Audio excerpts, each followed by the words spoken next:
வணக்கம் நண்பா. TNSTC latest செய்திகள். போக்குவரத்து தொழிலாளர்கள் சிறை நிரப்பும் போராட்டம்.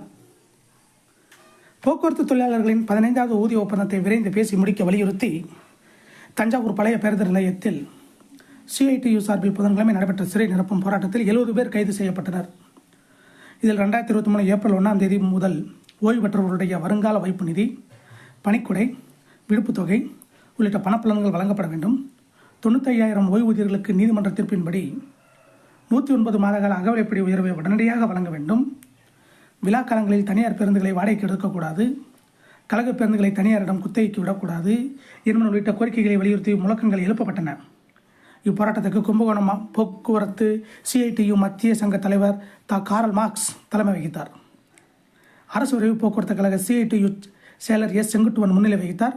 சிஐடியு மாநில செயலர் சி ஜெயகோபால் போராட்டத்தை தொடங்கி வைத்து பேசினார். மார்க்சிஸ்ட் கம்யூனிஸ்ட் கட்சி மாநகர செயலர் எம் வடிவேலன், சிஐடியு மாவட்ட துறை செயலர் கே அன்பு, டாஸ்மாக் சங்க மாவட்ட செயலர் மதியழகன், அரசு ஓய்வூதியர் சங்க ஒருங்கிணைப்பாளர் என் குருசாமி ஆகியோர் பேசினர். போராட்டக்குழு நிர்வாகிகள் உள்ளிட்ட பலர் கலந்து கொண்டனர். கும்பகோணத்தில் 40 பேர் கைது. பேருந்து நிலையம் முன்பு மாநில பொதுச் செயலர் ஆர் மனோகரன் தலைமையில் மறியலில் ஈடுபட்ட 40 பேரை போலீசார் கைது செய்து மாலையில் விடுவித்தனர். புதுக்கோட்டையில் 80 பேர் கைது. போக்குவரத்து தொழிலாளர்கள் நடத்திய சிறை போராட்டத்தில் பங்கேற்ற 80 தொழிலாளர்கள் புதன்கிழமை கைது செய்யப்பட்டனர். 15வது ஊதிய ஒப்பந்த பேச்சுவார்த்தையை உடனடியாக தொடங்க வேண்டும், அங்கீகரிக்கப்பட்ட சங்கங்களை அழைத்து பேச்சுவார்த்தை நடத்த வேண்டும் என்பன உள்ளிட்ட கோரிக்கைகளை வலியுறுத்தினர்.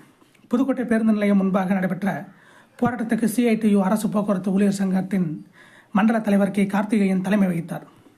கோரிக்கைகளை விலக்கி மண்டல பொதுச் செயலர் ஆர் மணிமாறன், பொருளாளர் முத்துக்குமார், சிஐடியு மாநில செயலர் ஏ ஸ்ரீதர், மாவட்ட தலைவர் கே முகமது அலி ஜின்னா, பொருளாளர் எஸ் பாலசுப்ரமணியன், ஓய்வு பெற்றோர் நல அமைப்பின் மண்டல தலைவர் லோகநாதன் ஆகியோர் பேசினர். மறியல் போராட்டத்தில் ஈடுபட்ட 80 தொழிலாளர்களை போலீசார் கைது செய்தனர். தஞ்சாவூர் பழைய பேருந்து நிலையத்தில் புதன்கிழமை மறியல் போராட்டத்தில் ஈடுபட்ட சிஐடி போக்குவரத்து தொழிலாளர்களை படத்தில் காணலாம். இதே போன்ற போக்குவரத்து துறை அப்டேட்களை தெரிந்து கொள்ள நம்ம சேனல் சப்ஸ்கிரைப் பண்ணுங்கள், ஷேர் பண்ணுங்கள், லைக் பண்ணுங்கள். நன்றி, வணக்கம்.